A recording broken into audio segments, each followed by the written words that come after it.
Shalom, buenas tardes a todos, bienvenidos a una nueva charla. Hola Blanca, Katy, Javi, Aníbal, bienvenida Danieli. Hola Magnolia, Gaby, Jorge, Johnny. Bienvenidos a todos, vamos a dar comienzo a esta charla acerca de las fuerzas a las que nos enfrentamos. Esta es la primera parte. Las escrituras completas nos han sido dadas para habilitarnos a enfrentar la vida de una forma realista y práctica. Por decirlo de otra forma, Elohim no está interesado en la religión ni en que guardemos rituales, sino que está tremendamente interesado en la vida, en que la esencia de esos rituales se nos haga vida, ¿no es cierto? Que pase a formar parte de nuestra naturaleza. No solo que los guardemos externamente, sino mucho más internamente. No podemos leer el Berit Hadashah sin darnos cuenta que al Adón y a Yahshua no le importaban en lo más mínimo las regulaciones del Shabbat de su día. O sea, las regulaciones farisaicas que hoy están resurgiendo con fuerza, ¿no es cierto? Testimonio en lugar de que los creyentes realicen la unión de las dos casas. Ese es el error que se está cometiendo, ¿no es cierto? Cuando estaban establecidas en contra de la necesidad de sanación, por ejemplo, de un hombre enfermo, que él se la pasó discutiendo acerca de esas cosas. Entonces todo tiene que estar en su justa medida. En eso reveló el corazón de Elohim, ya que ciertamente Yahweh no está tan interesado en vidrieras policromadas, en música de órganos, en himnos congregacionales, ¿no es cierto? Incluso en las oraciones en hebreo, tanto como en producir hogares llenos de amor, corazones generosos, hombres y mujeres valientes que permitan ir siendo conformados a su imagen y semejanza en sus nuevos hombres, verdaderamente, haciendo crecer su Mashiach interior y convirtiéndose en dignos representantes de él sobre la tierra, personas que sean capaces de atravesar el valle de las sombras con la cabeza en alto, porque el mundo no tiene nada en ellos. Y ojo que con esto no estoy diciendo que no haya que hacer aquellas cosas, hay que hacer estas sin dejar de hacer aquellas. Estoy profundamente convencida de que solo podemos entender la vida cuando la vemos como la ven las escrituras. Es por eso que fue dada la palabra de Elohim. En el mundo de la sociedad humana organizada, con su comercio, sus gremios, sus entretenimientos, toda la composición de la vida, estamos continuamente expuestos a ilusiones que están indistintamente mezcladas con la realidad. Estamos frente a perspectivas distorsionadas, a motivos perversos, esperanzas inciertas y programas que no han sido probados o que están siendo probados nosotros, ¿no es cierto? Que somos las cobayas humanas. Pero cuando venimos a las escrituras aprendemos la verdad. Aquí se nos presenta la realidad, el mundo como realmente es, como lo hizo su creador. Es algo que choca al comienzo, ya que es radicalmente opuesto a lo que aprendimos, pero cuanto más caminamos en su palabra, con mayor claridad vemos el mundo. Cuando tratamos con la esencia básica de la vida y desmantelamos todas las ilusiones confusas, encontramos que es exactamente lo que las escrituras sostienen que es. Aquí es donde nuestras perspectivas son enderezadas, es aquí donde nuestro sistema de valores es corregido y nuestros sueños se pesan y devalúan para ver si son acordes a los de Elohim, ¿no es cierto? O si son imaginaciones de nuestra carne. Quizá no nos guste lo que leemos aquí de vez en cuando, es muy probable que no nos guste, pero tanto peor para nosotros al final de cuentas. Solo conseguiremos engañarnos a nosotros mismos si lo rechazamos. Es nuestra decisión el escuchar las palabras de Yahshua y los apóstoles, ya que ellos son la autoridad que nos corrige a nosotros, no al revés, ¿no es cierto? No somos la autoridad que los corrige a ellos. Entonces abandonemos ese tonto asunto, ¿no es cierto?, de enjuiciar el conocimiento del Adón Yahshua, aún sin darse cuenta. Mucha gente lo enjuicia al negar lo que está diciendo, ¿no es cierto? Y creer que podemos pensar mejor que él. Nosotros los creyentes debemos continuamente reducir cada argumento que oímos hoy a esta simple consideración: ¿debo aceptar la palabra de esta persona o la palabra de Mashiach? ¿Sí? Si esto está de acuerdo con lo que Mashiach dice, bueno, entonces está bien, estamos de acuerdo, ¿no es cierto? Pero si no está de acuerdo, entonces debo decidir si la autoridad que lo desafía día es mayor o menor que Yeshua HaMashiach. Muchas veces hemos elegido, sobre todo cuando estábamos todavía caídos, hemos elegido las cosas de la carne, que sin duda alguna no son superiores a Yeshua HaMashiach, ¿no es cierto? Otras veces, lamentablemente, lo hacemos sin darnos cuenta a priori que estamos justamente desechando a Yeshua al aceptar la contra. Necesitamos estar muy alertas, ser muy autocríticos sin ser cáusticos tampoco, porque no necesitamos estar matándonos todo el tiempo y flagelándonos, pero sí necesitamos ser muy críticos y prestar mucha atención a lo que decidimos. Entonces, como creyentes, estamos continuamente enfrentados con muchas decisiones de si tenemos que aceptar la autoridad débil, endeble o incierta de un simple hombre cualquiera, o la cierta, la sólida y la clara palabra del Adón Yeshua HaMashiach. Y muchas veces esa supuesta autoridad es nuestra propia carne, no hay nadie de afuera al que le podamos echar la culpa, ella, la serpiente me engañó, no, somos nosotros mismos, ¿no es cierto? Y esa carne que nos empuja a tomar decisiones que satisfacen nuestra comodidad, que buscan dejarnos descansar o protegernos, ¿no es cierto? Como que Fa trató de insinuarle a Yeshua, protégete, cuídate, ¿no es cierto? Que no te pase eso. Nosotros deberíamos rechazar nuestra carne como Yeshua rechazó a Kefá, ¿no es cierto? Firmemente y sin rodeos. Pero normalmente estamos dispuestos a escucharle y retorcer nuestros pensamientos para justificar decisiones que terminan siendo opuestas a las Escrituras. Por lo demás, dice Efesín en el capítulo 6, fortalezcanse en el Adón y en el poder de su fuerza. Vístanse de toda la armadura de Elohim para que puedan hacer frente a las intrigas del acusador, porque nuestra lucha no es contra sangre ni carne, sino contra principados, contra autoridades, contra los gobernantes de estas tinieblas, contra espíritus de maldad en los lugares celestiales. Por esta razón, tomen toda la armadura de Elohim para que puedan resistir en el día malo y después de haberlo logrado todo, quedar firmes. En ese pasaje, Shaul está presentando su análisis de la vida, ¿no es cierto? Especialmente de cómo esta vida, ¿no es cierto?, se relaciona con los creyentes. Está muy claro que el punto de vista de Shaul sobre la característica básica de la vida puede ser puesto en una sola palabra, ¿no es cierto? Lucha. Porque está bien claro lo que está insinuando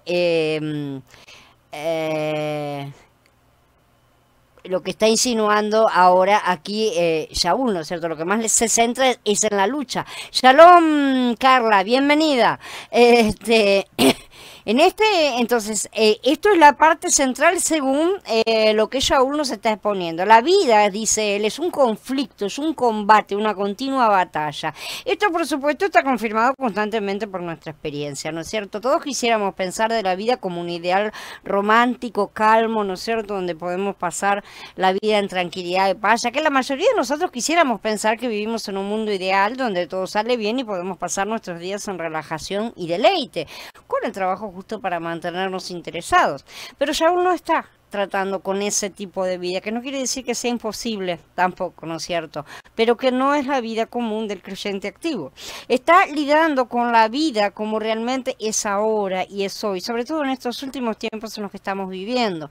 Y dice que la vida es una lucha, es un conflicto, es un combate en contra de fuerzas que son contrarias. Si intentamos quedarnos a un lado, o sea, escaparnos de la lucha, nos encontraremos continuamente siendo arrojados de nuevo a la realidad. Una y otra vez vamos a estar golpeándonos de nuevo con esa realidad. Algún hecho desagradable se entromete en nuestro bello mundo imaginario, ¿no es cierto? Y se niega a irse. Se nos saca constantemente de nuestros sueños de comodidad y deleite y se nos enfrenta con las severas y duras realidades de la vida.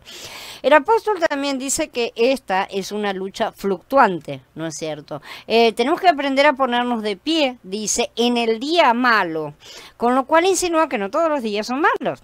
Vendrán tiempos que son peores que otros, pero también tendremos tiempos que son mejores. Hay épocas en el curso de la vida en que las presiones son más intensas, ¿no es cierto? Cuando los problemas son más insolubles, mayores, mucho más grandes que nosotros mismos, cuando todo parece echársenos encima todo al mismo tiempo. Estos son los que reconocemos como días malos, ¿no es cierto? En ese sentido se los llama porque son días muy, pero muy malos. A veces, de hecho, es un día. ¿no es cierto? A veces es una semana, a veces meses, a veces más. Pero gracias a Elohim que no toda la vida es así. No siempre estamos bajo presión, no siempre estamos siendo confrontados con circunstancias abrumadoras que nos fuerzan a tomar decisiones angustiosas. La razón por la que no lo estamos es a causa de la gracia de Yahweh. Toda la vida sería un día malo y mucho peor todavía si no fuera por la gracia de Elohim que continuamente opera al impedir a los poderes que están en contra de nosotros, ¿sí? Y nos permite tiempos de refresco, de recreación, de bendición para tomar aire. Pero aquí Shaul dice que estos días, aunque no son siempre iguales en presión, sin embargo, constituyen el tejido de la vida. La vida es una lucha sin fin, variando de intensidad de tiempo en tiempo, pero extendiéndose de la cuna hasta la tumba. Esa es la vida humana hoy por hoy en esta tierra, ¿sí? Y continúa analizando y definiendo para nosotros la naturaleza de esta lucha, ya que dice que el conflicto no es contra carne y sangre, o sea, no es un problema humano, no es una lucha de hombre contra hombre. Puede que sea una lucha dentro del hombre, pero no es entre hombres. Nos asegura que no es en contra de carne y sangre. ¿Qué responderíamos nosotros si se nos preguntara cuál es la cosa que te produce más dificultad en la vida? O sea, ¿en qué consiste la lucha de la vida para vos, no es cierto? Muchos sentirían que es su lucha con los demás, ciertamente, ¿sí? De diferentes formas, pero siempre es ir en contra de carne y sangre. O sea, yo querría, mi peor lucha es contra, no sé, mis compañeros de trabajo, mis padres, mi familia, mi esposo, mi esposa, mis hijos, mis nietos, mis tíos, mis abuelos, lo que sea, mis amigos, siempre esa es la peor lucha, es contra carne y sangre. Siempre son los problemas interrelacionales, ¿no es cierto? Generalmente son otros seres humanos los que nos molestan. La culpa por lo mal que nos va es siempre de los demás, siempre le echamos la culpa a los otros y de las circunstancias también, ¿no es cierto? Que ellos crean para nosotros, por ejemplo, nuestros padres, nuestros hijos, nuestros jefes, nuestros empleados, nuestros esposos y esposas, el gobierno, las multinacionales, la élite, el coronavirus y todas las cosas. Parece que siempre estamos rodeados de personas que no pueden dejar nada en paz en este mundo, que están siempre haciendo algo para molestar a mí. Personalmente, específicamente siempre es a uno mismo. Así que siempre están produciendo algún tipo de problemas en algún lugar. Al examinar la vida a nuestra manera superficial, estamos tentados a decir que nuestros problemas son otras personas, que entonces sí estamos luchando en contra de carne y sangre. Pero el apóstol dice que no podemos explicar la vida adecuadamente a ese nivel. Tenemos que mirar más allá, tenemos que mirar más profundamente que eso. El problema no es contra carne y sangre, más bien hay justamente principados y potestades, gobernadores de las tinieblas, espíritus malvados de altas esferas y todos en contra de la humanidad. Y ese es nuestro verdadero problema, dice Shaul. Esos son los enemigos a los que enfrentamos. Y no solo son los creyentes los que son atacados por estas entidades, sino que todos los hombres en todas partes. Toda la raza humana es atacada por los principados y poderes, los gobernadores de las tinieblas y todos el resto de los bichos. Y ahí entonces la explicación positiva de Shaul de lo que sería la lucha de la vida. Shalom César, bienvenido. Me apresuro a decir que esta declaración solo será enteramente creída y entendida por los verdaderos creyentes, ¿sí? El mundo ha distorsionado esto al punto de la ridiculez, o lo rechaza como inaceptable para la mente inteligente, ¿no es cierto? Y son supersticiones de gente ignorante. Hoy tenemos películas, series y libros, tenemos Halloween que nos disfraza de diversión una realidad sangrienta y minimiza su existencia, ¿sí? Empujándola al rincón de la superstición y ridicularizando a todo el que pretenda revelar la realidad demoníaca de esta situación al mundo. Halloween representa la distorsión de esta gran doctrina que el apóstol ha propuesto, justamente. La superstición siempre ha tomado esta gran revelación y la ha distorsionado, la ha torcido, la ha reducido a un panteón ridículo de duendes, brujas, fantasmas, demonios de cartón, ¿no es cierto? Naturalmente ese tipo de cosas es rechazada por cualquiera que sea inteligente, sí, porque saben que esas cosas no existen. Son cosas de ignorantes primitivos y supersticiosos. La gente inteligente no puede estar creyendo en esas cosas. Algunos están dispuestos a rechazar esto.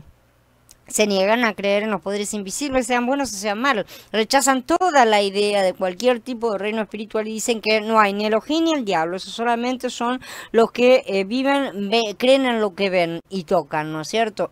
Por supuesto, cualquiera que desee hacerlo es libre de tomar esta decisión. Pero cuando lo hacen, de hecho, rechazan el testimonio de Yahshua HaMashiach como autoridad en estas áreas y los separan o se colocan en manos de Hasatán que riéndose se los devora, ¿no es cierto? Porque el que no está con Yahshua está con el enemigo, el que con él no junta desparrama.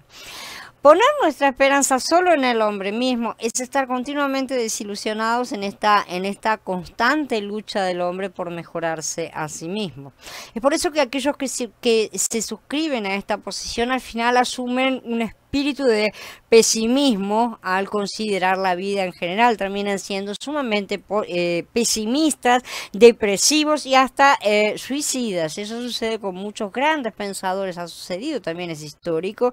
Muchos grandes pensadores, personas que eran realmente muy inteligentes, pero ha llegado a tocar el fondo. Justamente, y en el fondo de lo que ellos estaban creyendo que iban a subir, llegaron abajo y no había nada. También hay otros que creen en un reino de bondad, o sea, que creen en Elohim y quizás también en los malajim, ¿no es cierto? Pero que se niegan a aceptar esta proposición de la existencia del Hasatán, ¿no? Todo tiene que ser lindo, todo tiene que ser con flores y bonito.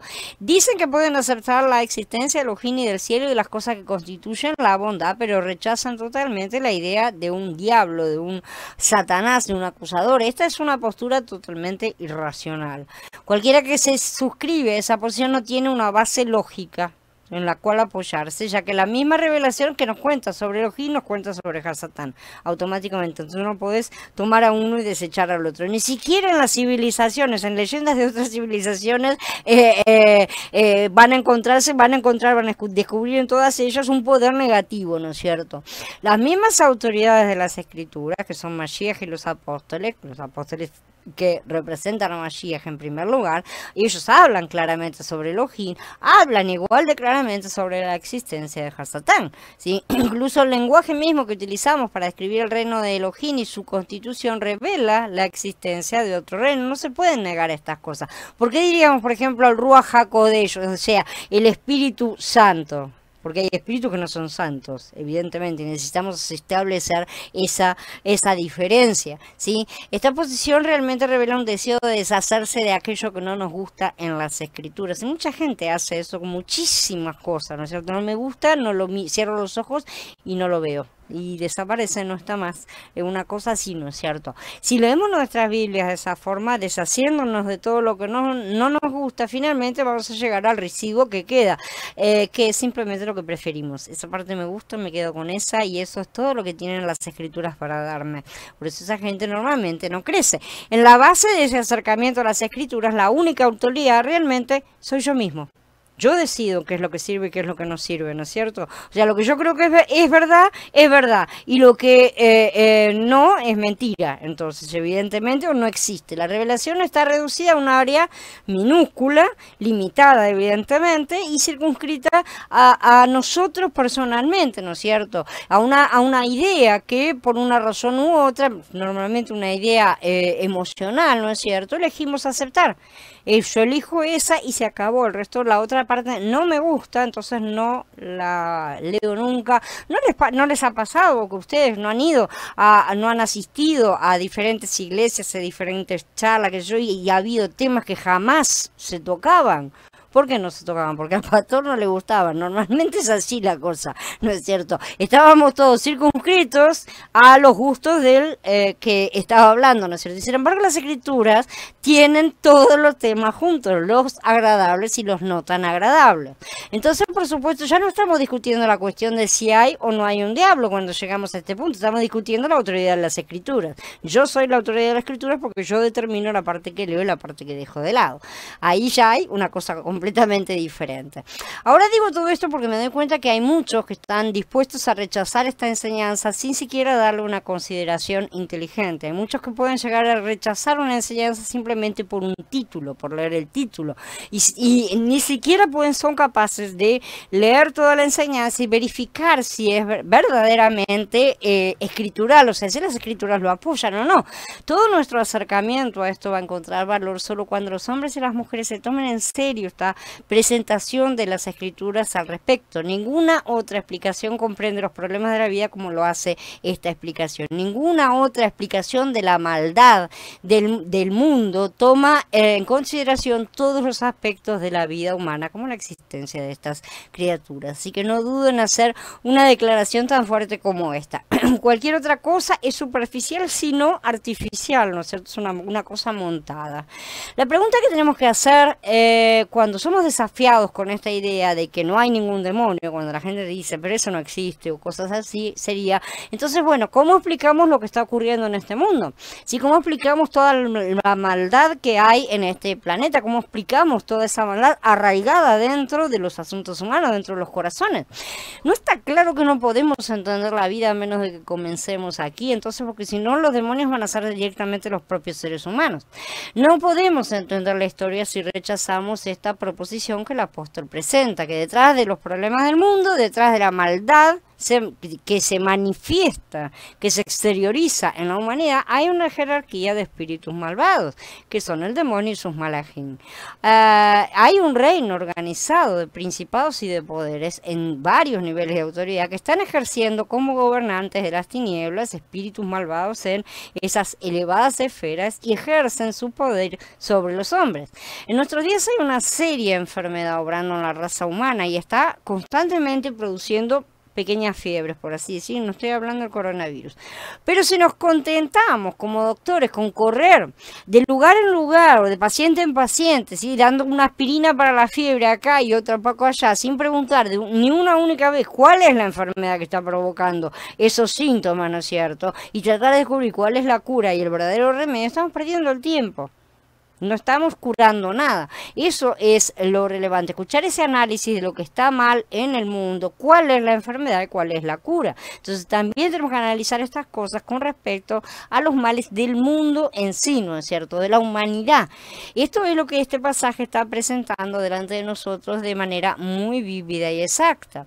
El hecho es que esta enfermedad está creciendo tan desesperadamente que incluso los mundanos, aquellos que no son creyentes, ¿no es cierto?, están reconociendo la incompetencia de su diagnóstico.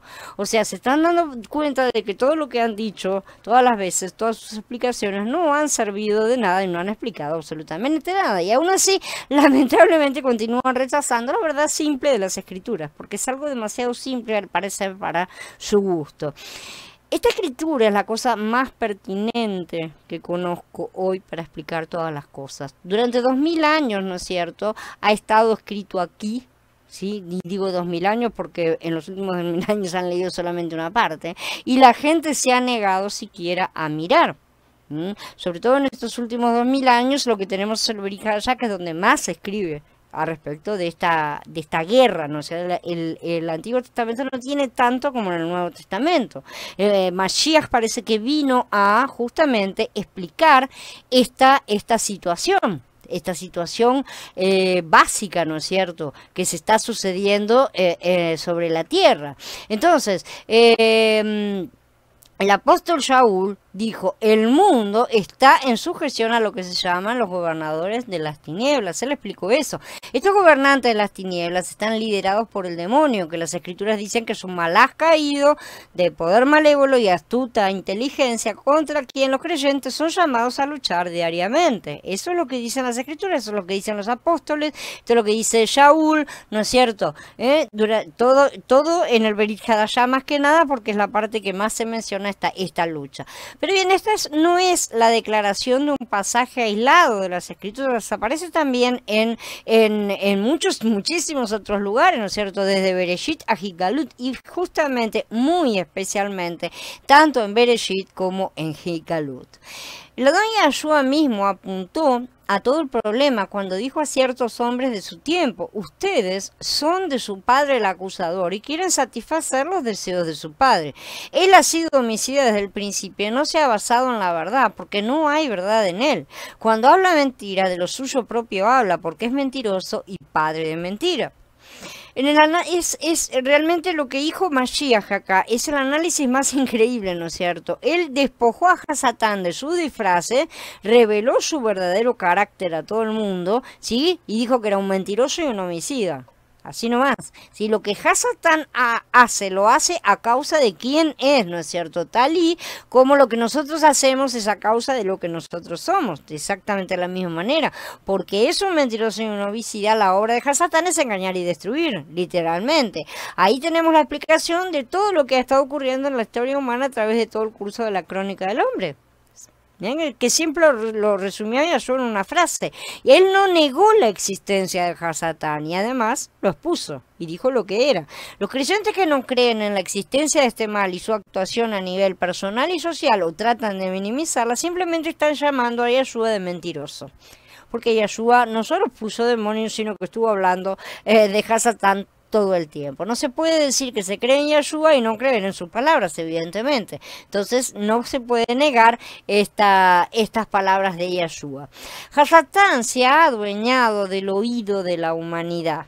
Las escrituras lo llaman el Dios de este mundo, ¿no es cierto? El mundo escucha todo lo que él les dice. Pero Hasatán no le dice al mundo la verdad, sino la mentira. Una mentira muy inteligente, muy bella, muy atractiva, que hace que el mundo se babee, ¿no es cierto?, de deseo.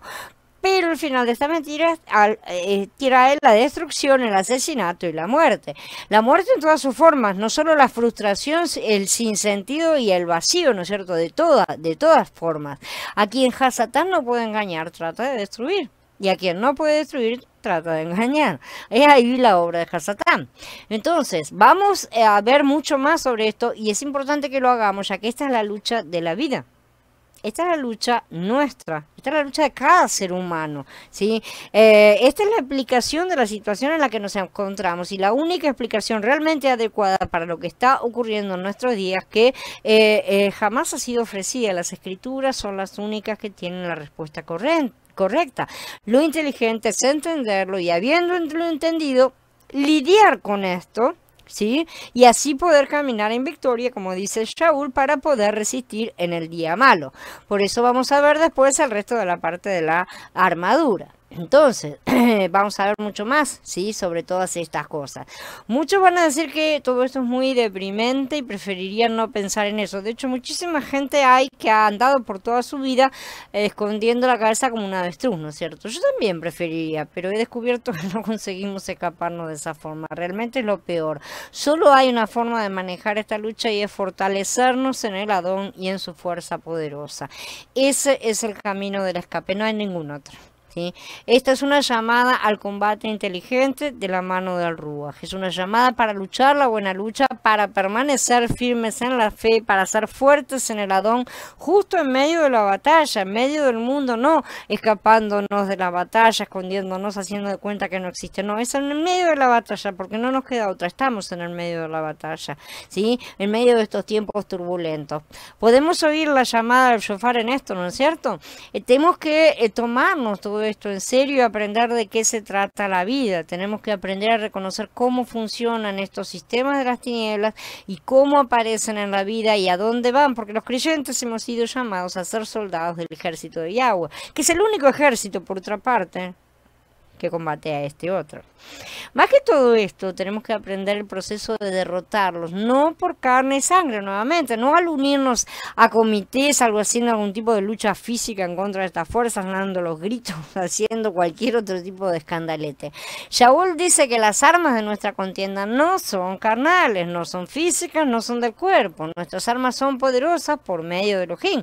Hasta el derrumbamiento de las fortalezas podemos derrumbarlas, ¿sí? Llevando en cautividad cada pensamiento. Ese es el campo de acción, ¿sí? Ese es el ámbito donde está la lucha, en el campo de la mente, de los pensamientos, en el ámbito de las ideas, porque es parte del alma y de la carne. Nosotros somos el campo de batalla, ¿no es cierto? Y de esa manera llevamos en cautividad cada pensamiento a la obediencia de Mashiach. Y eso es victoria, realmente. Al examinar esto, entonces, tenemos que aprender mucho sobre este reino de maldad, ¿no es cierto? Estos espíritus malvados en las altas esferas a los que Shaul dice que están detrás de estos problemones, ¿no es cierto?, de la maldad humana.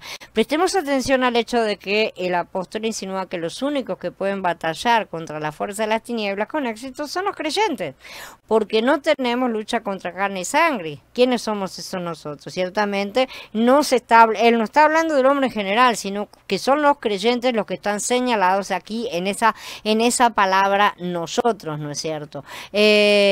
Somos nosotros los que no estamos contendiendo contra carne y sangre. Tal vez el resto de la gente sí lo haga y es lo que realmente hace, y por eso hay tanta lucha en carne y sangre en este mundo. Nosotros mismos participamos de ella en algún momento y muchas veces lamentablemente caemos, tropezamos y podemos llegar a tener algunas luchas de carne y sangre, ¿no es cierto? Mientras no nos regresamos rápidamente al Ruach, pero sabemos perfectamente que no es lo correcto. El mundo lucha a este nivel, pero el creyente lucha contra principados, potestades y poderes. Por lo tanto, no se enoja, no se irrita contra las personas en sí, ¿no es cierto? Ahora bien, esta no es una posición que es particular de Shaul, nada más. Esta es la enseñanza consistente en todas las escrituras, ¿sí? No era él solo el que estaba enseñando esto. Las escrituras indican que todos los hombres son víctimas de estas fuerzas invisibles. Todos los hombres en todas partes, sin excepción, son víctimas, pero solo los creyentes pueden ser vencedores. Solo los creyentes tenemos las armas, pues solo los creyentes tenemos a Mashiach. Y Yeshua mismo deja este punto absolutamente claro.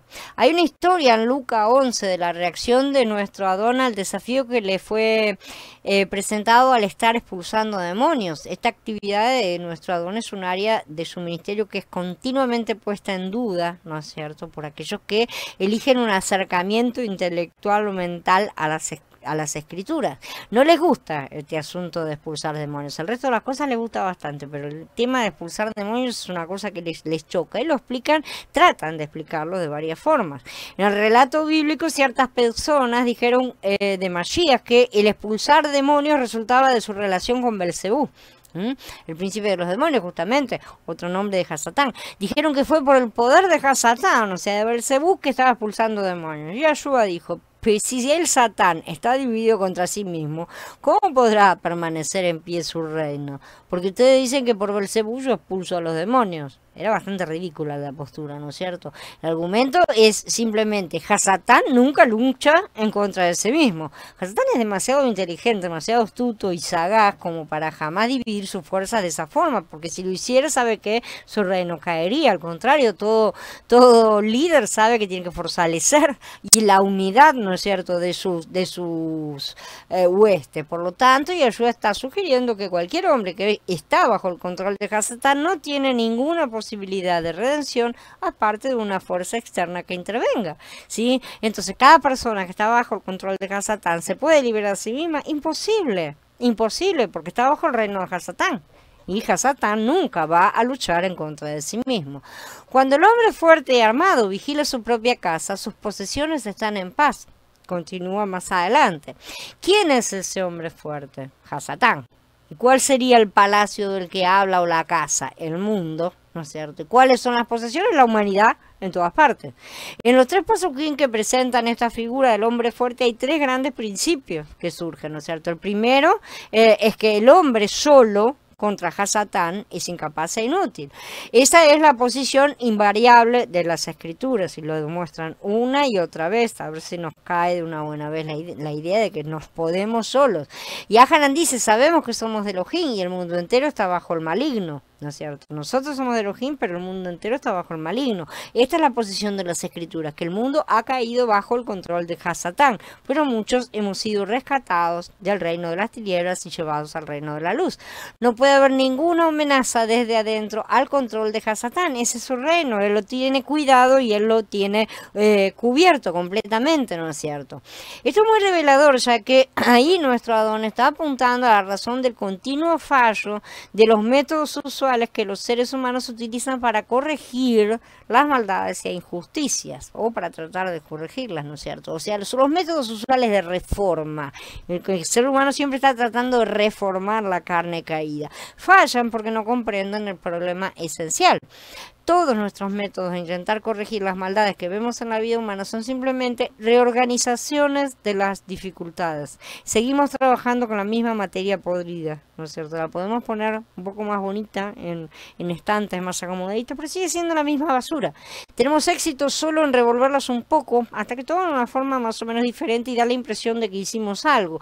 Pero nuestros métodos nunca pueden solucionar el problema central de la maldad porque no comprenden el poder de Hasatán. El hombre bajo Hasatán no es un ser feliz. Está para siempre inquieto, irritado y descontento. Por eso el mundo continuamente refleja estas cualidades.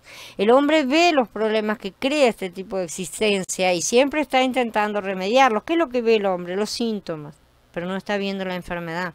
Se ocupa intentando resolver esos problemas que surgen, esas dificultades de las que informan los diarios, ¿no es cierto? O los noticieros, pero lo que todos sus esfuerzos llevan a cabo es meramente reordenar el patrón hasta alcanzar una forma un poco diferente. Pero dentro de esa forma diferente, los conceptos continúan siendo exactamente los mismos.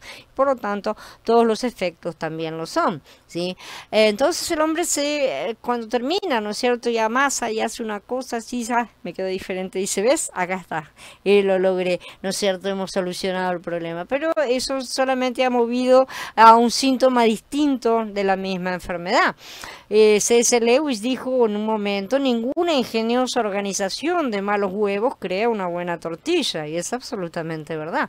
Cuando el ciclo de problemas es completado, empieza de nuevo y decimos, la historia se repite. Qué cosa, ¿no es cierto? Pero nunca aprendemos. ¿Cuáles son los métodos usuales de la reforma humana? Los podemos enumerar fácilmente, ¿no es cierto? Casi invariablemente son la legislación, la educación y un ambiente mejorado. Generalmente es eso. Entonces, esta es la manera del mundo, o sea, de la carne que se niega a ser sometida al madero porque tiene que ser eliminada. Sí. Cada problema al que nos enfrentamos es normalmente enfocado al utilizar una o una combinación de estas tres cosas que mencionamos. La legislación es la ley. ¿Sí? Entonces es meramente el control del hombre externo. Entonces, ¿qué hacemos? Ponemos leyes más fuertes, ¿sí? O castigos peores, cortamos la cabeza del infractor, cosas por el estilo. No tiene nada que ver con el hombre interno esto, ¿no es cierto? Y no puede hacer absolutamente nada por él, no cambia la naturaleza básica del hombre, sino que simplemente lo restringe para que no pueda manifestar ciertas cualidades bajo ciertas condiciones. Y este es exactamente el mismo principio que tenemos con la Torah externa, ¿no es cierto? La Torah externa del Tanaj no podía salvar, solamente podía condenar. Por eso se necesitaba la venida de Mashiach para pagar la deuda y convertirse en el Ruach vivificante a fin de colocar la Torah, o sea, el mismo, en nuestros corazones. Grabar en nosotros la ley, que es la promesa del Padre.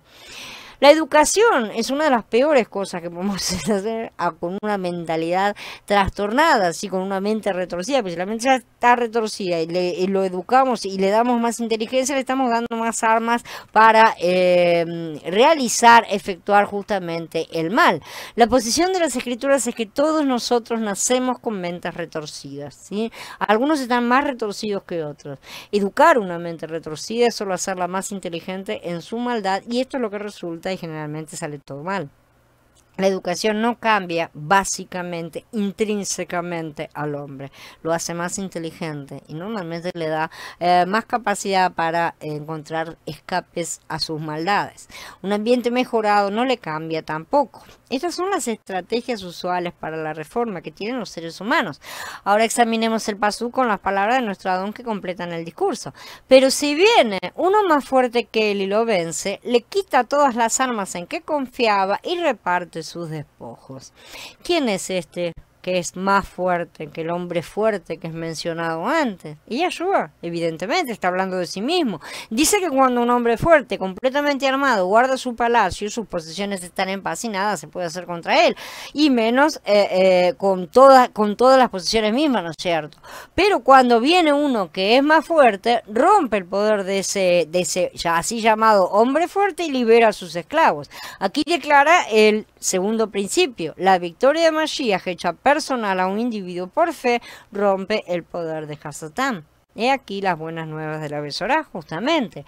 En el misterio del madero de Yahshua, en el poder de su resurrección aplicada por fe, nosotros, hombres y mujeres que hemos nacido en una sociedad que está bajo el control de la mente satánica, descubrimos que la fuerza que nos arruina ha sido quebrada, su poderosa garra ha sido soltada y nosotros hemos sido liberados. Necesitamos apropiarnos de eso, de ese hecho y hacer lo propio de verdad, ¿no es cierto? Porque muchas veces nos comportamos como si siguiéramos siendo esclavos de Hasatán. No hay ningún otro poder que pueda hacer estas cosas excepto el de Yahshua HaMashiach. Es por esto que la Besorá creyente, ¿no es cierto?, es una cosa tan exclusiva. La Besorá de Mashiach es única. Mashiach ha hecho todo esto por y para nosotros. Ahora solo basta que nosotros lo utilicemos como arma, ¿sí? Recordándole a Hasatán cada día que él ya fue vencido y nada tiene en nosotros, que él no puede venir a decirnos nada ni a reclamarnos nada, porque él no tiene absolutamente nada en nosotros. Pero para esto también tenemos que andar en los caminos de Yahweh, evidentemente. No se trata solamente de que hemos sido salvos. Si nos comportamos mal, ciertamente estaremos dando a Hasatán el derecho de estar haciendo esas acusaciones. Solo hay uno que es más fuerte, que ha venido al mundo y ha comprendido el poder de este Ruach de las tinieblas, de Hasatán, y ha roto su poder sobre la vida humana y nos ha entregado justamente esa autoridad a nosotros. O sea, es hora de que nosotros entendamos todas estas cosas a fondo para poder hacerle frente a alguien que ya fue vencido por nuestro verdadero Adón. Bueno, habiendo terminado ahora con la charla, en este momento, ¿no es cierto? Vamos a pasar al Skype, ¿sí? Para hablar un poquito acerca de estas cosas. Los espero en 5 minutitos en el Skype. Shalom a todos, hermanos.